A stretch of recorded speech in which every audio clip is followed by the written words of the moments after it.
Bonjour à tous et toutes. On commence la deuxième partie de la journée. On va commencer avec les tracks de Customer Experience. Et pour commencer, je vous propose de faire une petite analyse ou un diagnostic sur les pain points. Alors, ça veut dire les facteurs d'érosion ou qui causent des frustrations aux clients en 2025. Il y a 6. On a fait une synthèse, non? Les premières sont les expériences trop génériques. Ça veut dire que les consommateurs, il y a des attentes de personnalisation, ou peut-être la marque, il a fait une promesse qui, enfin, c'est pas évident. La deuxième pain point, c'est les concerns sur les usages de la data. Dernièrement, on a vu quelques secteurs comme les secteurs du luxe qui étaient les cibles des cyberattaques, qui ont des marques comme des groupes Kering et d'autres groupes de luxe qui ils ont communiqué avoir reçu des cyberattaques qui ont pris les données de consommateurs. Les troisième pain point, c'est les expériences quand il n'y a pas de cohérence entre les canaux. Ça veut dire que peut-être on a développé une application hyper innovante, optimale, avec des contenus ou même avec des fonctionnalités personnalisées, mais les consommateurs ne trouvent pas la même petite expérience dans le magasin, dans les marketplaces ou dans le e-commerce. Quatrième élément, les frictions pour passer d'un canal à l'autre. Ça veut dire que peut-être dans les moments de faire un check-out sur une plateforme, ce n'est pas évident. Ou même si on commence à explorer les commerces sociaux, ce n'est pas très évident d'accéder ou d'acheter directement ou payer directement sur la plateforme. Cinquième, on a l'IA en personnel. Toutes les entreprises ont commencé à explorer, déployer l'IA et l'IA générative et même l'IA agentique dans quelques cas, mais les clients trouvent trop impersonnel l'usage. Et sixième élément, c'est la inefficacité du support client. Il y a plein de raisons justement pour qu'un service client soit pour les après-ventes peut-être ou pour accompagner aux clients dans les déploiements, l'usage d'un produit, c'est pas optimal. Et les derniers points qui provoquent des frustrations, c'est les sentiments de ne pas être valorisés. Alors, les consommateurs commencent à ressentir que chaque fois qu'ils commencent l'interaction avec la marque, ils doivent répéter les envies, répéter les attentes, répéter les préférences.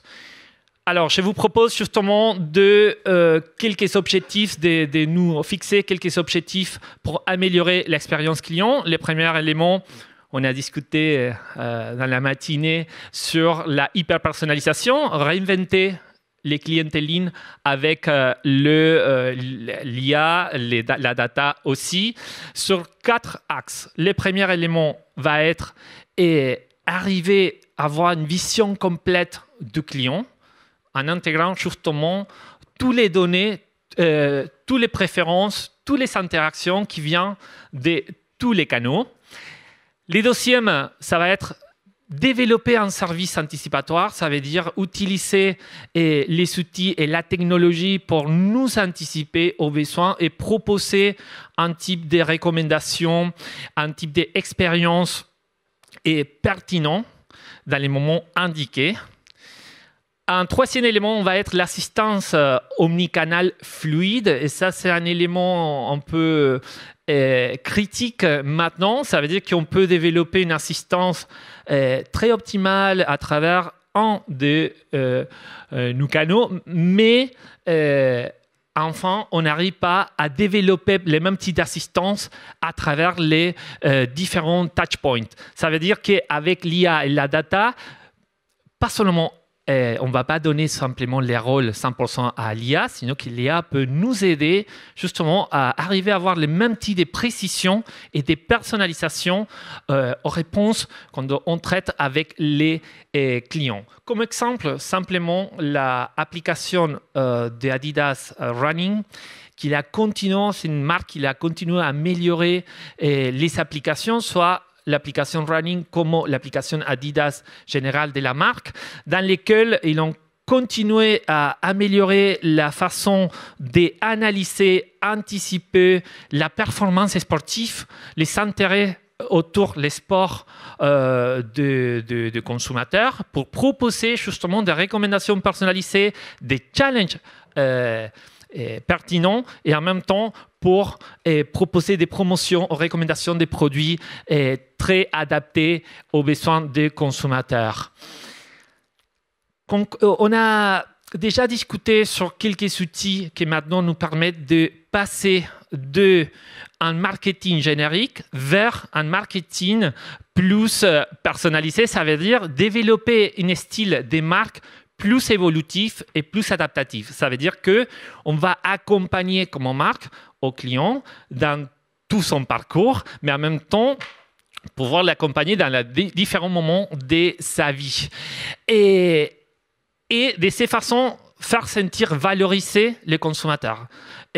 Communiquer qu'on connaît la personne qu'il y a derrière l'ordinateur, derrière les téléphones, ou même en direct dans un magasin. Et comme exemple, on peut simplement parler des assistants ou le chatbot IA qu'il y a disponible maintenant. Ralph Lauren, il a déployé cette année un assistant de style qui analyse les préférences des clients. Il propose une combinaison des produits, seulement des produits disponibles dans les magasins ou dans les e-commerce, pour guider justement les consommateurs dans la décision. À NRF Europe, on a vu dans les stands de Lenovo la collaboration avec NVIDIA et à partir de la création autour de la création d'un agent retail shopping assistant. Et enfin, Beauty Genius, l'application de L'Oréal qui était déjà introduite l'année dernière et que cette année, il a commencé à déployer dans les différents marchés, qui intègre pas simplement la data, l'IA, sinon des computer vision pour reconnaître les visages des personnes, faire un diagnostic et proposer les produits et les soins nécessaires justement pour continuer autour de la santé ou le well-being. Et il y a 3 éléments à retenir sur l'usage d'assistants ou ce type d'outils IA. Les premières, l'IA devient un conseiller de confiance et ça va à connecter avec une habitude qu'on avait explorée ce matin. Et Christophe, il a exploré que maintenant, l'usage qui fait les personnes sur les outils IA, c'est de demander des conseils. C'est asking. Je ne sais pas si vous vous souvenez des graphiques qu'on a vus ce matin. Et ça veut dire que les personnes ont donné déjà une espèce de confiance à l'IA, justement au niveau des conseillers. Les deuxième élément, on peut développer une expérience plus fluide qui va être guidée pour ce type d'outils évolutifs et adaptatifs. Et évidemment, ça demande de penser un parcours client non linéaire. Et enfin, la fidélité va reposer 100% sur la pertinence, que c'est un élément critique pour les consommateurs, et évidemment sur la reconnaissance. Dans ces parcours clients, dans ces expériences clients qu'on va proposer, il y a 3 éléments à améliorer. On va penser, le premier élément, la recherche.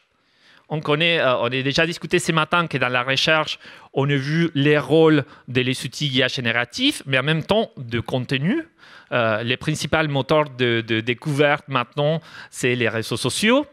Et simplifier la recherche, ça veut dire qu'on va simplifier les parcours clients aussi. Alors, et repenser comment les clients, les consommateurs, vont commencer ces parcours à travers de quels touchpoints.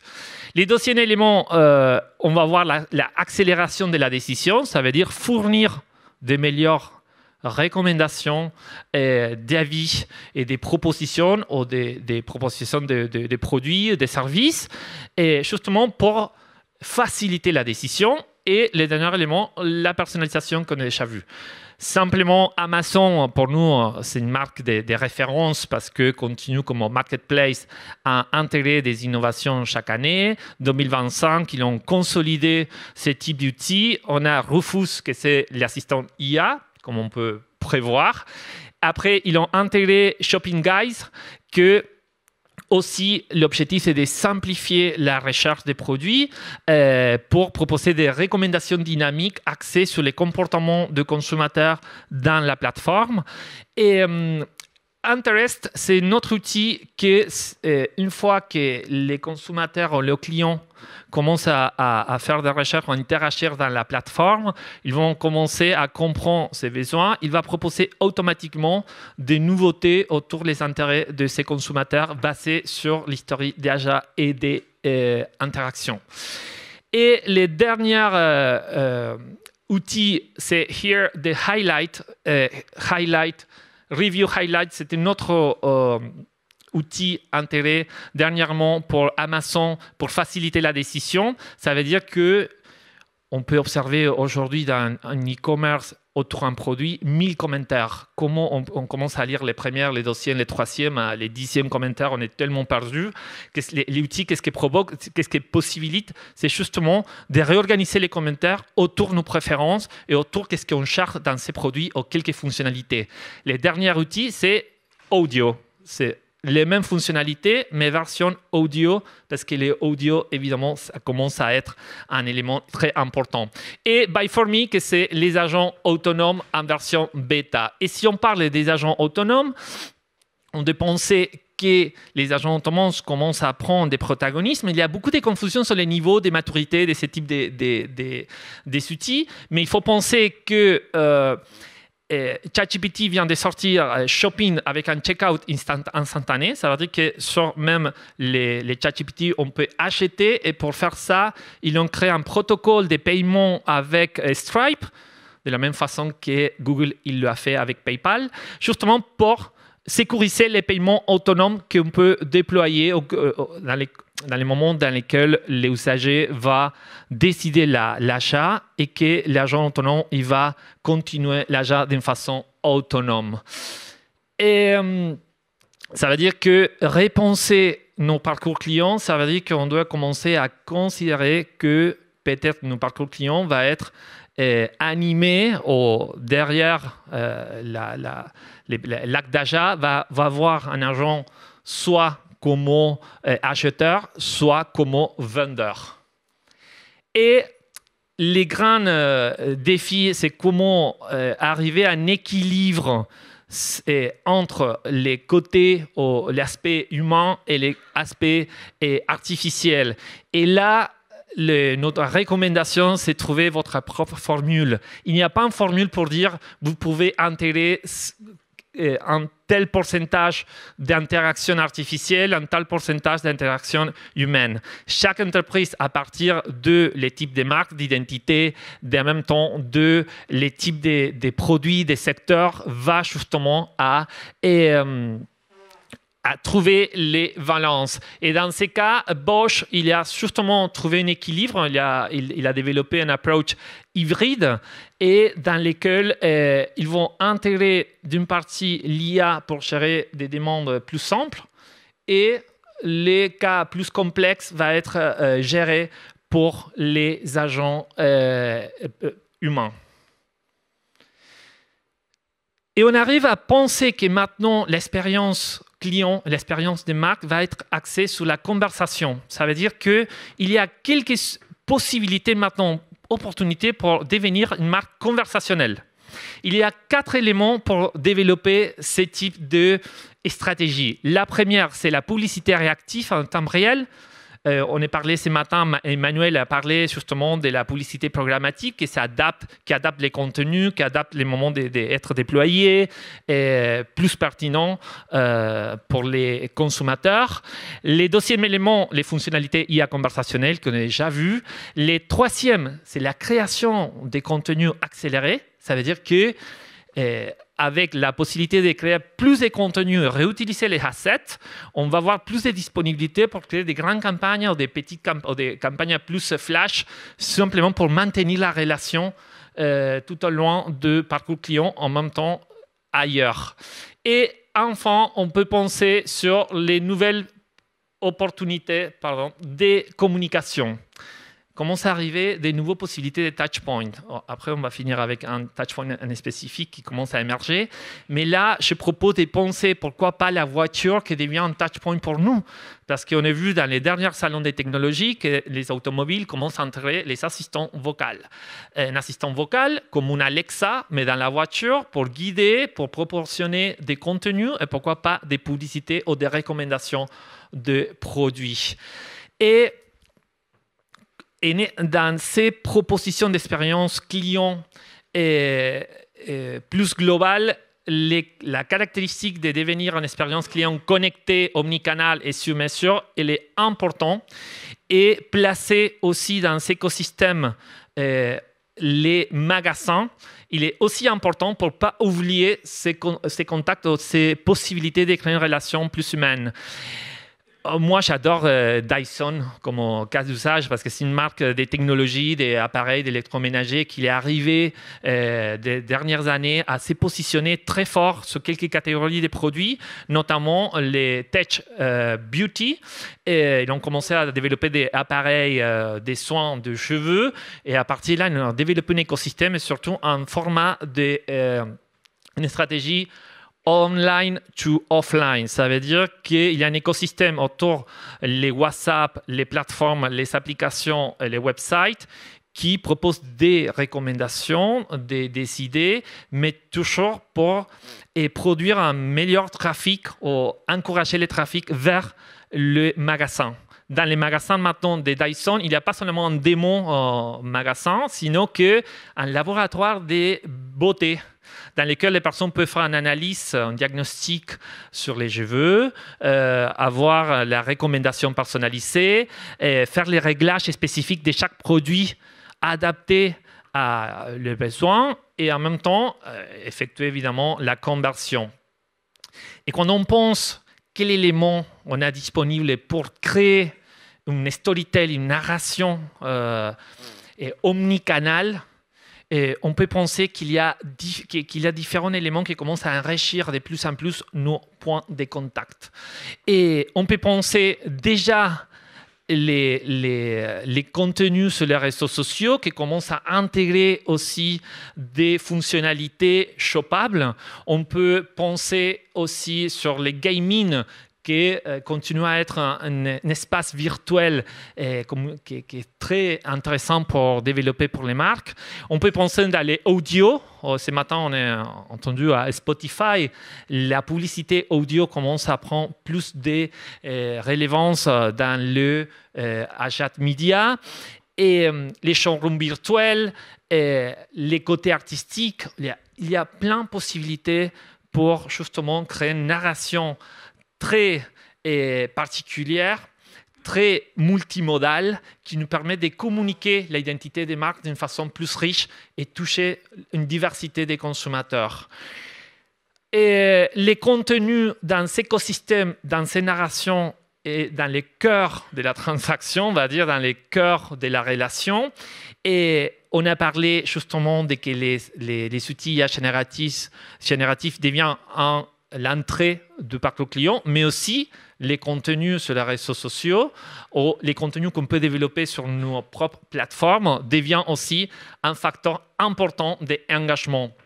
Ça veut dire Walmart qui intègre maintenant les live shopping, les streaming shopping sur la plateforme, et YouTube avec les vidéos shoppables, GoPro qui est plus axé sur les contenus créés pour les utilisateurs, et Fortnite avec les expériences gamifiées dans lesquelles les marques peuvent participer, et Pinterest, c'est notre exemple de contenu génératif qui fait participer aux usagers de la création de contenus, mais en même temps avec une liaison vers leur achat direct ou la conversion directe.